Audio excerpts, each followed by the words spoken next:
Well, after the disappointment of Alien 3 and the stinker, in my opinion, that was Resurrection, Prometheus is certainly a lot more promising of a movie in this playlist. And it's crazy to think about it, but the marketing for this movie, I don't really know if it was actually marketing it as a prequel to Alien. But I feel like once people figured that out, there were such lofty expectations for Prometheus back in the early 2010s. Because Ridley Scott is returning to direct in the same universe that he created back in the late 70s. And you have a great cast in this one. Michael Fassbender, Noomi Rapace, Pearce, Idris Elba, Charlize Theron. There are so many famous people in this one, guys. So this is centered around the discovery of a clue to mankind's origins on Earth. This leads to a team of explorers boarding the ship Prometheus to the darkest parts of the universe. And two brilliant young scientists lead the expedition. One hopes that they will meet a race of benevolent godlike beings who will in some way verify her religious beliefs, while another is out to debunk any spiritual notions. But neither the scientists nor their shipmates are prepared for the unimaginable terrors that await them. I feel like I've said this more often than not, there isn't a director out there like Ridley Scott. He has such a masterful grasp on how to handle a multitude of different genres, whether it be dramas,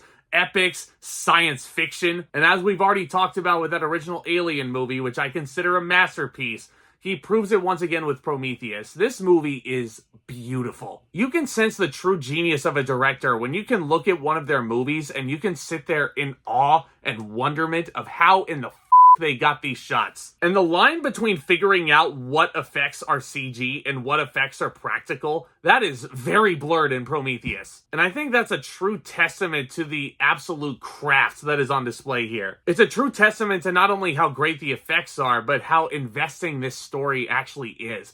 Prometheus surprisingly has so much thematic material. It is rich in risky ideas. Because even dating back 45 years ago to when that original Alien movie came out, that took a lot of risks. And this movie has a lot to say about mankind, spiritualism, how mankind has come to be, and the future state of what mankind could be. So Prometheus could be somewhat of a cautionary tale to some people. I feel like everybody has their own opinion on what Prometheus is actually all about. It is certainly one of, if not the most talked about movie in the Alien franchise. Which is crazy because the word alien does not appear in the title, which I feel like the naysayers of Prometheus are still very unaware of. Because I get it. I get where they're coming from. The disappointment of those fans who wanted to see the xenomorphs, who wanted to see more action in Prometheus. Yeah, I understand that. But I'm also going to counter and defend Prometheus by saying this.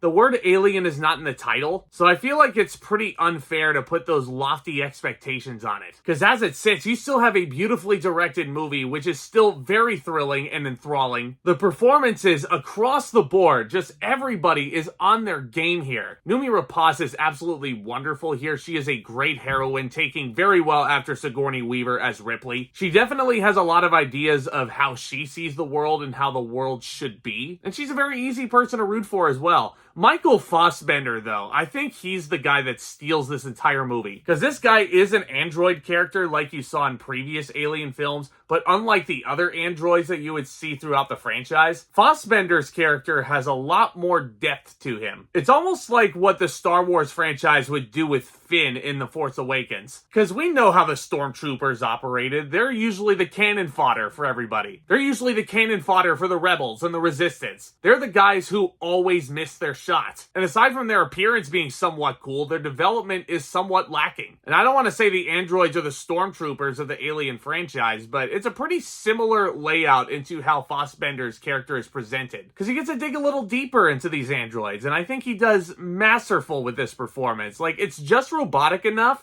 but he has enough emotion to where you can kind of see the human part of him shine through. Even though he's the show stealer, every single performance, you cannot sleep on it. Pearce, Idris Elba, Charlize Theron especially, I loved in this. God, such a powerful presence on this ship. Like, you did not want to mess with Charlize Theron's character. And who else forgot that Benedict Wong was in this movie before he became the Sorcerer Supreme in the MCU? I'll be honest, on this rewatch, when I saw Benedict Wong come up, I'm like, that's actually kind of funny seeing him, because I completely forget he's in this movie every time I revisit it. Even though it sounds like I've been defending Prometheus to no end, I do think it's a very solid feature film.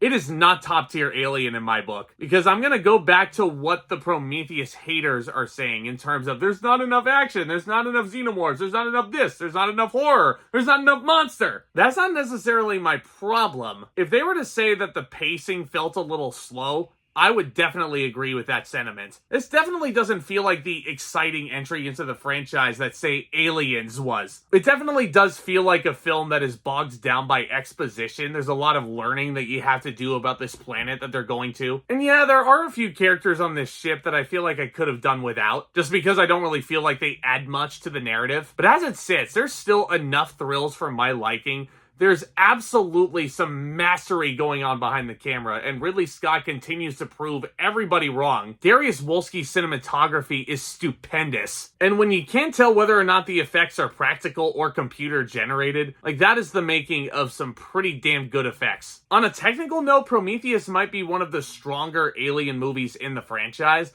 It's not my favorite by any stretch. I'm going to give Prometheus a B+ because of the slower pace compared to the other entries. But I have to respect Prometheus for everything that it tried to do and how smart this script actually was. And the title of this movie actually being Prometheus, linking it back to Greek gods and human discovery and science. Like, this movie took a lot of risks, and it's curiously smarter than you think it might be. If you haven't seen Prometheus in a while, I absolutely recommend you guys rewatch it before Romulus comes out. I can't wait to see that movie on Thursday. And if you want to keep up to date with all things in the movie world, hit that subscribe button, hit that thumbs up as well. That would be a huge favor. We got one more entry in the main Alien franchise that I have to touch upon before Romulus. Ridley Scott returning to the director's chair once again for Alien Covenant, which is kind of where you see the melding between both Alien and Prometheus together. And I'm sure the Prometheus haters were very happy with Covenant. I can't wait to go back and rewatch that one. I haven't seen that one in quite a while. I remember really enjoying it the first time I watched it. But guys, thank you again so much. Y'all are the best.